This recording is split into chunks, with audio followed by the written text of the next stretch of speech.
नमस्कार दोस्तों, आप सभी का आपके अपने YouTube चैनल पर स्वागत है। जैसा कि आपको पता है कि आप अगर तैयारी कर रहे हैं किस किस एग्ज़ाम की, तो पहले वो चर्चा कर लें। अगर आप तैयारी कर रहे हैं किसकी, जूनियर असिस्टेंट 5512 की, अगर आप तैयारी कर रहे हैं BPO एग्ज़ाम की यानी कि ग्राम पंचायत अधिकारी की, अगर आप तैयारी कर रहे हैं यूपी पुलिस री एग्ज़ाम की, और अगर आप तैयारी कर रहे हैं किसकी, फॉरेस्ट गार्ड की, ठीक है ना। और या आप अगर कर रहे हैं किसी भी उत्तर प्रदेश के एग्ज़ाम की तैयारी, तो यह क्लास आपके लिए बेहद महत्वपूर्ण होने वाली है। यह क्लास का नाम है जिला दर्शन सीरीज, ठीक है ना। इसमें हम लोग जिला वाइज कवर करते हुए चल रहे हैं। जिले वाइज को किस तरीके से कवर किया गया है, तो उसको कवर किया गया है मंडल के हिसाब से। भाई ऐसे नहीं कोई भी जिला अनाप शनाप उठाया कि आज शामली चले गए, आज चलते सोनभद्र की ओर घूम के आते हैं। नहीं, मंडल वाइज हम लोग कवर करते हुए चल रहे हैं। लगभग हमारा जो मंडल है वो झांसी की ओर आप पहुंचा है। तो झांसी से इधर हम लोग पश्चिम की साइड से आए थे। सहारनपुर, मेरठ हो गया, मुरादाबाद हो गया, आगरा हो गया, बरेली हो गया, लगभग 30 जिलों का हम लोगों ने कवर कर चुके हैं, ठीक है ना। और भी आप तो उसके लिए ये सब चीज़ें आपको कहाँ मिलेंगी, उसके लिए अगर आप चैनल पर नए हैं तो चैनल को सब्सक्राइब जरूर कर लीजिएगा। जब चैनल के अंदर जाएंगे तो वहाँ पर प्ले लिस्ट बनी हुई है जिला दर्शन के नाम से, आपको वह प्ले लिस्ट वहाँ पर मिलेगी। उसमें ये सीरीज चल रही है जिला दर्शन की, ठीक है। जो हमारा मंडल चल रहा है वह चल रहा है झांसी मंडल का। पिछले वीडियो में हमने देखा था कि झांसी बेहद इम्पोर्टेंट महत्वपूर्ण चीज़ें हैं, और ये जिला दर्शन सीरीज क्यों पढ़नी चाहिए, ठीक है ना, क्यों पढ़नी चाहिए उसका कन्फ्यूजन, वह चीज़ आज आपको पता चल जाएगी। हर बार कहते हैं ज़रूरी है, इम्पोर्टेंट है, क्यों है, उसका आज आप लोग ये देखेंगे कि आखिर क्यों इम्पोर्टेंट है इस चीज़ का, ठीक है। उससे पहले चैनल को ज़रूर सब्सक्राइब कर लीजिएगा, क्योंकि आप लोग नए हैं तो चैनल देखिए और उसको सब्सक्राइब करिए और दोस्तों के साथ ज़रूर शेयर कीजिएगा, ठीक है। चलिए शुरुआत करते हैं। झांसी मंडल में मैंने बताया थे 3 जिले शामिल हैं। एक खुद झांसी हो गया, एक जालौन हो गया, एक हो गया ललितपुर, ठीक है। चलिए शुरुआत करते हैं जालौन के बारे में। सबसे पहले झांसी मंडल में शामिल जिला, झांसी मंडल में शामिल जिला, ठीक है। इसका जिला मुख्यालय, देखो अब यही होता है कि हर बार जब बताते हुए चलते हैं कि हर एक का जिला मुख्यालय, आपने देखा वही नाम आ गया, फिर वही नाम आ गया। अब देखिए इसका नाम बदल गया, जिला मुख्यालय इसका क्या हो गया, उरई हो गया, ठीक है। क्या हो गया, उरई हो गया। तो इस चीज को आप ध्यान रखिएगा कि इसका जो जिला मुख्यालय है वो क्या है, उरई है। सीमावर्ती राज्य की बात करें तो इससे कौन सी सीमा लगती है, तो ध्यान रखिएगा मध्य प्रदेश की सीमा लगती है। किसकी, मध्य प्रदेश की सीमावर्ती। अगर उसकी बात करें किसकी, कि सीमावर्ती जिला कौन कौन से, तो ध्यान रखिएगा महोबा, हमीरपुर, कानपुर देहात और ये चीजें यहाँ पर लगती हैं इसके सीमावर्ती जिले। इसको बताने के लिए क्यों महत्वपूर्ण है ये, एक दो बार तो पूछा गया जब एग्जाम बहुत ही कठिन आया है, लेकिन ये आपको स्थिति स्पष्ट करेगा कि आखिर जालौन पड़ता कहाँ है। ये आपको मैप को याद करवाने में काफी महत्वपूर्ण योगदान देगा, ठीक है ना। उत्तर प्रदेश का मैप आपके सामने होना चाहिए। मैप याद करना क्यों जरूरी होता है, ताकि आपको जिलों को लेकर समझ पैदा हो सके। जैसे हमने बोल दिया बरेली, तो आपको ये नहीं है कि अरे यार बरेली गाँव का, आपको याद आना चाहिए कि इसके आसपास बदायूं है, इधर है, ये है, चीज़ें आपको पता होनी चाहिए कि कौन सी चीज़ कहाँ पर पड़ेगी, ठीक है। ताकि आप अगर किसी को मैप बताएं तो आप एग्जैक्ट जाके बोलिएगा यहाँ से दाएं देखिए, ऊपर देखिए, वहाँ पे मिल जाएगा। तो ये सीमावर्ती जिला बताने का यही एक प्रमुख कारण रहता है। वन डिस्ट्रिक्ट वन प्रोडक्ट आपको कई बार बता चुके हैं। ये योजना 24 जनवरी 2018 को शुरू हुई थी। ये तो लगभग हमने हर बार बताया, ये अब तक तो आपको एकदम याद हो गया होगा, रट गया होगा। बेहद इम्पोर्टेंट है। हर बार बता देते हैं जो इम्पोर्टेंट होता है उसके बारे में।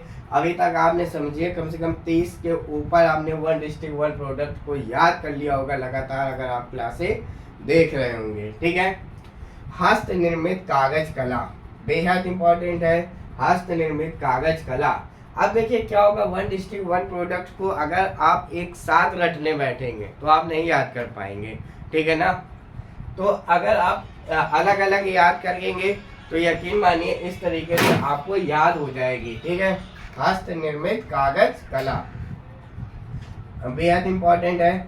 और क्यों इंपॉर्टेंट है, जालौन पूछा जाता है बीरबल का जन्म स्थान। बीरबल आप जानते होंगे अकबर का नवरत्न थे।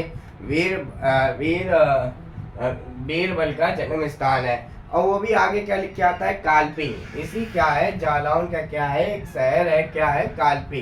कालपी के बारे में एक चीज पूछा गया है कि कौन सा शहर यमुना नदी के किनारे स्थित है, तो आपको उसको बताना है कालपी। ठीक है तो ये जो प्रमुख चीजें हैं ये आप ध्यान रखिएगा। इसके अलावा क्या इंपॉर्टेंट है, ध्यान रखिए 84 गुम्बद, जगमनपुर किला, व्यास टीला, लंका मीनार, ये सभी के सभी कहाँ पर है, जालौन में है। ठीक है ना, 84 गुम्बद, जगमनपुर किला, व्यास टीला, लंका मीनार, ये सब चीजें कहाँ पर स्थित है, यह जालौन में। तो इतनी चीजें जो जालौन में बताई गई, इसके बाहर नहीं पूछा जाएगा। ठीक है ना, इसके बाहर तो नहीं पूछा जाएगा, बिल्कुल आप ये लिख के ले लीजिए।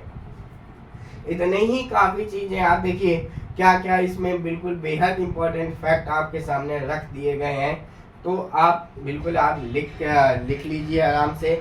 आगे मोस्ट इम्पोर्टेंट ललितपुर में चलते हैं हम लोग। किस में चलते हैं, ललितपुर में हम लोग चलते हैं। ठीक है, पानी है पी लेते हैं।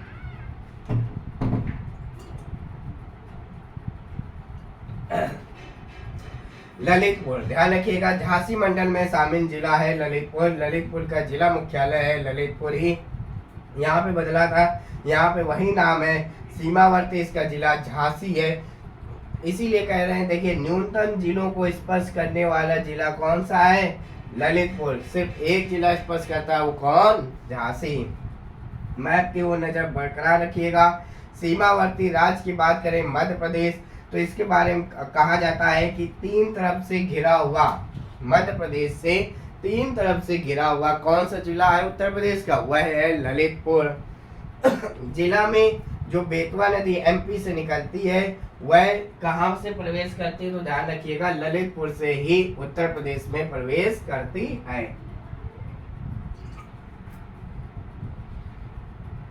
आगे आते हैं वन डिस्ट्रिक्ट वन प्रोडक्ट के बारे में, तो ध्यान रखिएगा जरी सिल्क साड़ी याद कर लीजिएगा। वन डिस्ट्रिक्ट वन स्पोर्ट के बारे में बात करें तो तीरंदाजी आप इंपॉर्टेंट नोट कर लीजिएगा। स्पोर्ट में देखिए मैं हर बार बताता हूँ कौन सा इंपॉर्टेंट है कौन सा नहीं है, तो जब इंपॉर्टेंट होता है तो उसको आपको याद करना पड़ेगा। तो इसमें बता दें वन डिस्ट्रिक्ट वन स्पोर्ट में आप ध्यान रखिएगा तीरंदाजी इंपॉर्टेंट है। न्यूनतम जनघनत्व वाला जिला है 242 वर्ग मीटर है, ध्यान रखिएगा। गोविंद सागर बांध शहजाद नदी पर स्थित है, बेतवा नदी की सहायक नदी है, ध्यान रखिएगा। बेहद इंपॉर्टेंट पूरा ही फैक्ट होता है, ये भी है। अब देखिए यहाँ से आपको थोड़ा सा कॉन्सेप्ट होगा। अगर आपसे पिछली बार आपने अगर झांसी का पढ़ा होगा तो मैंने बताया था माता टीला बांध, तो आपने उसका आंसर दे दिया झांसी। अब यहाँ पे कभी का क्वेश्चन घुमा के देगा क्या, माता टीला जल विद्युत परियोजना या राजघाट परियोजना, इसी का नाम बदल दिया गया है। क्या कर दिया गया है, राजघाट बांध बना दिया गया है। या आपसे पूछा जाए माता टीला जल विद्युत परियोजना, माता टीला बांध पूछा जाए तो झांसी वाला पिछला वीडियो देखिए जाके। अगर पूछा जाए माता टीला जल विद्युत परियोजना, ठीक है ना, रटाई रटाई वाला काम खत्म हो गया, कॉन्सेप्ट को समझो। माता टीला जल विद्युत परियोजना या राजघाट बांध ये कहाँ पे है, ये ललितपुर में है। कौन सी नदी पे है, बेतवा नदी पे। यहीं बेतवा नदी से राजघाट नहर भी निकाली जाती है, इसीलिए इसका नाम राजघाट है। बेतवा नदी से ललितपुर में निकलती है। पूरे के पूरे इस चीज को ध्यान से समझिएगा, नहीं तो कह देंगे गलत पढ़ा दिया है। मैं कह रहा हूँ माता टीला बांध अलग है और माता टीला जल विद्युत परियोजना अलग है। ठीक है, दोनों चीजें अलग अलग है, इस चीज को आप जरूर ध्यान रखिएगा। खनिज बाहुल जिला है, पूरा पूरा बुंदेलखंड एरिया ललितपुर से लगा के सोनभद्र तक पूरा खनिज बाहुल है। ध्यान रखिएगा, तांबा यहाँ से निकलता है, वो एक जगह है सोनाराई। ठीक है ना, सोनाराई, सोनाराई, सोना वाली जगह से क्या निकल रहा है, तांबा निकल रहा है। ललितपुर में बेहद इंपॉर्टेंट जगह है। यूरेनियम पूरे के पूरे उत्तर प्रदेश में सिर्फ यहीं पे मिलता है। और ध्यान रखिएगा, और क्या होता है महावीर स्वामी वन्य जीव विहार। ठीक ना, ये सबसे छोटा वन्य जीव विहार है, सबसे छोटा वन्य जीव विहार है। कौन सा, महावीर स्वामी वन्य जीव विहार, ये ललितपुर में आता है। पूरे फैक्ट इंपॉर्टेंट है, टेंशन ना लो। पीतल के समान निर्यातक जोन, ये मैंने पिछले उसमें भी बताया था कि जब मैं बताऊं पीतल का समान निर्यातक, तो आप उसमें ध्यान रखिएगा, झांसी भी है, ललितपुर है, कोई एक ऑप्शन में मिलेगा। आपने झांसी याद रखा होगा तो ललितपुर, ललितपुर झांसी दोनों ध्यान रखिएगा। राज्य में पान के लिए इसमें क्षेत्र प्रसिद्ध है, पाली क्षेत्र। ये कहा, ललितपुर में। राज्य में पान के लिए पाली क्षेत्र, ये ललितपुर में पड़ता है, काफी प्रसिद्ध है, ध्यान रखिएगा। सहरिया जनजाति भी यहीं पर पाई जाती है, सब कुछ एक जगह मिलेगा। अब आते स्थल के बारे में जानते हैं। तो स्थल के बारे में बात करें, देवगढ़ दशा अवतार मंदिर, ये गुप्तकालीन मंदिर है। समझिए कहाँ का है, गुप्तकालीन मंदिर है। इसको संग्रहालय भी बना दिया है, तो इसी को संग्रहालय का नाम क्या हो गया, गुप्त देवगढ़ पुरातात्विक संग्रहालय।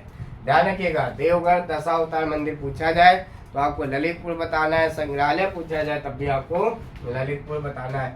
31 जैन मंदिर, ये भी कहाँ पे है, ललितपुर में है। बड़ी सुई मंदिर, बड़ी सुई मंदिर कहाँ पे है, ललितपुर में है। नरसिंह प्रतिमा कहाँ पे है, ये भी आपका यहीं पर मिलेगा, ध्यान रखिएगा, कहाँ पे, ललितपुर में। इसके अलावा बात करें खनिज में क्या क्या है, तो ध्यान रखिएगा, बॉक्साइट, पायरोफिलाइट, रॉक फॉस्फेट, सोना। ध्यान रखिएगा, सोना, सोना वैसे सोना वाली जगह से क्या निकल रहा था, तांबा, लेकिन जब सोना आया तो सोना कहाँ पे पहुंच गया, भीखापुर में, यानी कि भिखारी वाला। ध्यान रखिए, मतलब बुरा मत मानिएगा, ललितपुर के भीखापुर में सोना मिलता है। तो ये इंपॉर्टेंट फैक्ट है। आज से आप ये समझ गए होंगे, जो कंफ्यूजन है अलग अलग पढ़ने से क्या फायदा होता है, इस चीज को आप ध्यान रखिएगा। ठीक है ना, सबसे बड़ा आपको आज यहाँ पे उदाहरण मिल गया होगा। ये क्लास आपको कैसी लगी, आपका झांसी भी मंडल आज से समाप्त होता है। अगले मंडल की ओर हम लोग चलेंगे चित्रकूट की ओर। ये आपको क्लास कैसी लगी आप जरूर बताइएगा। अपने सुझाव आप कमेंट माध्यम से दे सकते हैं एवं हमारे साथ जुड़ सकते हैं टेलीग्राम व्हाट्सएप में। धन्यवाद।